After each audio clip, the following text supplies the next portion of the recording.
Eux, ce sont les stagiaires d'été des Échos. Moyenne d'âge, 24 ans. Leur passion, à la pause midi, remplir cette immense grille de mots fléchés qui a pris ses quartiers d'été dans notre cafette.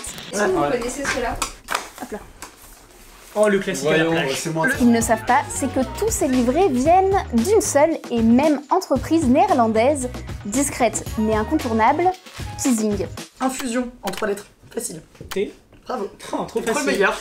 Un mastodonte qui vend des millions de grilles dans plus de 20 pays et qui domine le marché français des jeux de réflexion. Bienvenue dans cette nouvelle Secret Sauce où l'on va parler mots fléchés, sudoku et verbicrucistes. C'est 22 points au Scrabble, donc prenez des notes. Et comme on est sympa, on vous a concocté une grille de mots fléchés spéciale pôle vidéo des Échos, mais il faudra être patient, ça se passe à la fin de la vidéo et on attend vos réponses en commentaire. Le nom Kizing ne vous dit peut-être rien, mais vous avez sûrement déjà rempli une de leurs grilles. Des mots fléchés au sudoku, en passant par les mots croisés et les mots mêlés, Kizing publie près de 500 magazines différents de jeux dans le monde. Avec une valorisation estimée à 174,5 millions de dollars en 2017, c'est le leader européen des jeux de lettres. Et un tel empire ne s'est pas construit en 3 jours.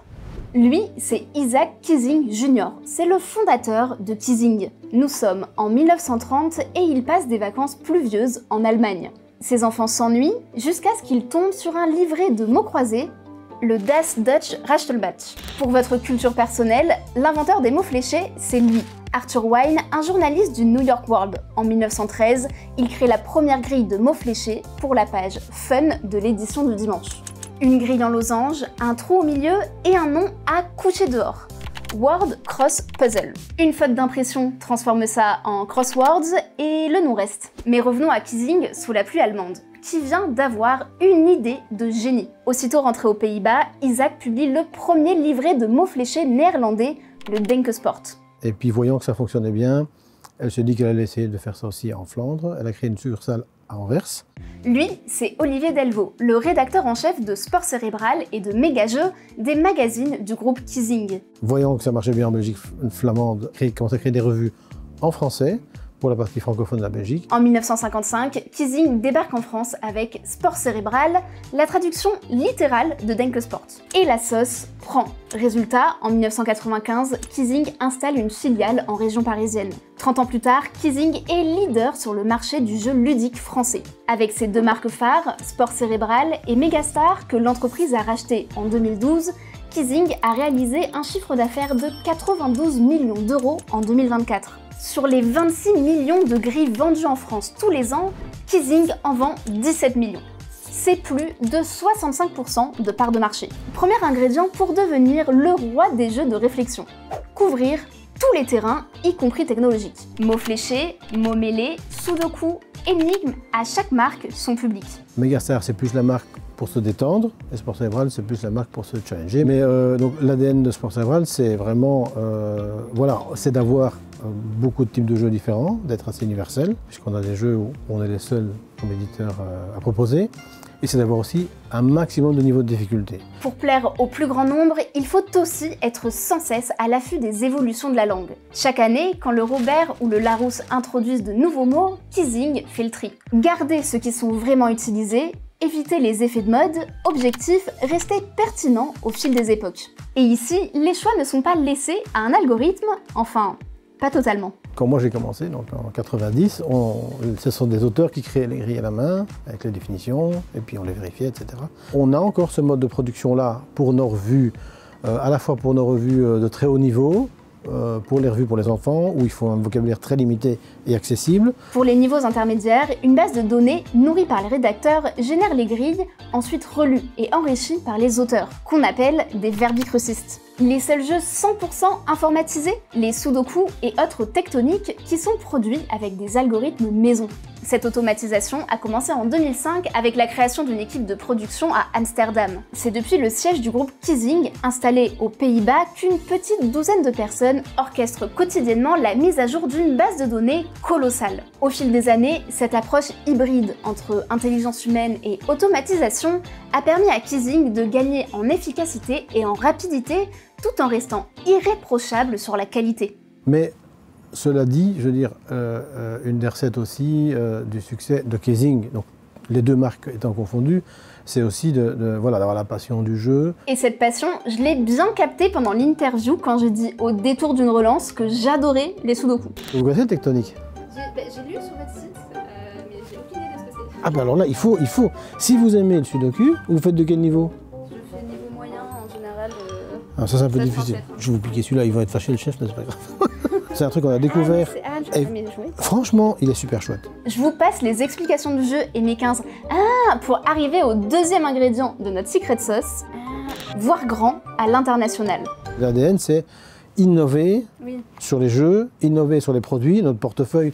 Tous les ans, on a des réunions budget, on passe en revue tout le portefeuille, on voit ce qui fonctionne, on voit ce qu'on voulait changer éventuellement, on voit les retours qu'on a des lecteurs, et en fonction de ça, on adapte le portefeuille produit pour le rendre encore plus performant. Cette innovation, elle s'appuie sur un réseau européen bien huilé. Rome, Milan, Madrid, chaque filiale de Kizing International a sa propre identité, sa propre culture. Quand il y a des éléments qui nous paraissent intéressants en Espagne, en Italie ou en Scandinavie, on les exploite à la sauce française. Et il n'y a pas que des équipes internes, il y a aussi tous les auteurs extérieurs. On reçoit quand même pas mal de contacts d'auteurs qui proposent des jeux. Alors des jeux de lettres, il n'y a pas de masse d'innovation possible. Par contre, dans les jeux de logique, là, il y a pas mal de propositions. Dernière proposition à succès en date, le Binero qui a vu le jour en 2018. Et vous savez ce qui rime avec voir grand à l'international? Diversification. Pardon, mais ça rime pas du tout en fait. Alors peut-être, mais il fallait bien que je trouve quelque chose pour introduire le dernier ingrédient de notre secret sauce. En 2021, Kizing lance Megajeux, des magazines qui combinent pas moins de 8 types de jeux différents, vendus en dehors des réseaux de presse traditionnels. Le circuit traditionnel de la presse, c'est un réseau bien verrouillé. Kiosques, relais et rayons presse dans les supermarchés.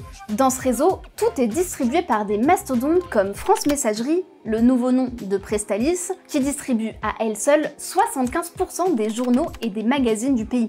Avec, au passage, des marges imposées et des invendus qui peuvent plomber la note. Avec Megajeux, Kizing a trouvé la faille, vendre directement en tête de gondole ou à la caisse des supermarchés. Ce qui signifie moins d'intermédiaires, plus de marge et surtout la possibilité de capter une clientèle qui n'aurait peut-être jamais mis les pieds dans un kiosque. Notre équipe commerciale est allée sur le terrain négocier avec certaines chaînes pour installer des présentoirs comme celui-ci. Notre équipe commerciale va en direct sur les points de vente pour chercher les invendus, etc.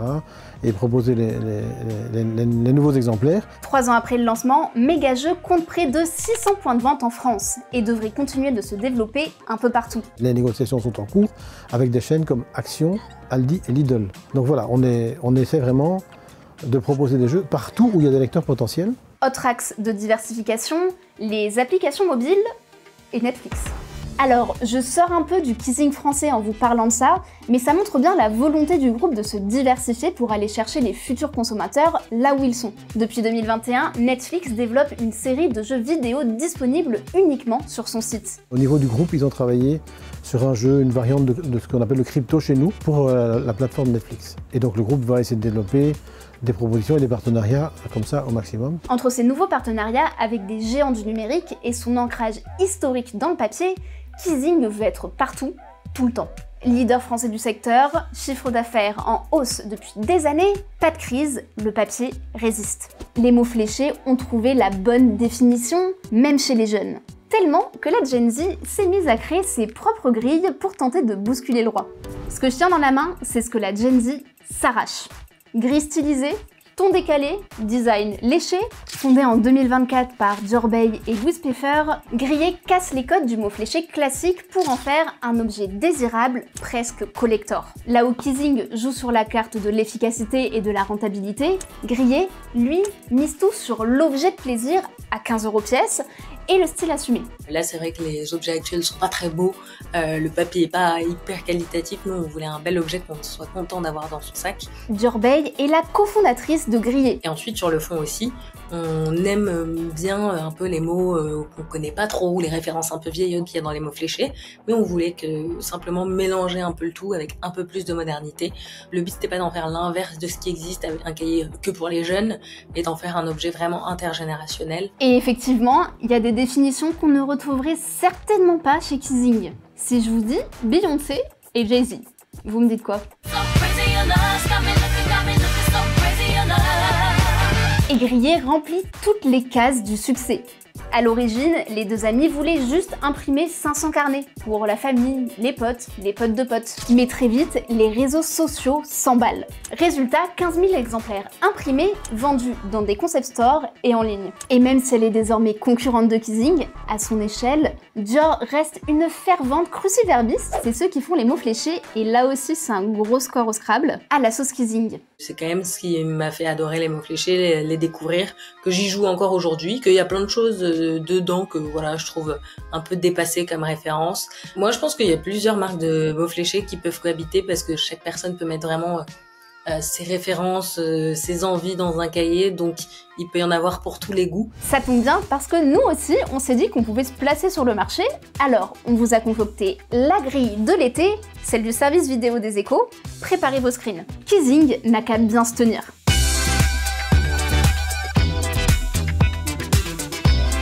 Et on attend vos réponses en commentaire. Je me sens si bête face au mot croisé, c'est fou. Non, c'est en 2 mots. C'est affreux. 5 minutes later. Putain, je l'ai, EQ, c'est fort. Attention. Trop bien. Est-ce que. Ouais, non, mais 0 van que je l'ai rentré sans Z en plus. Ah, le pôle vidéo est sauvé.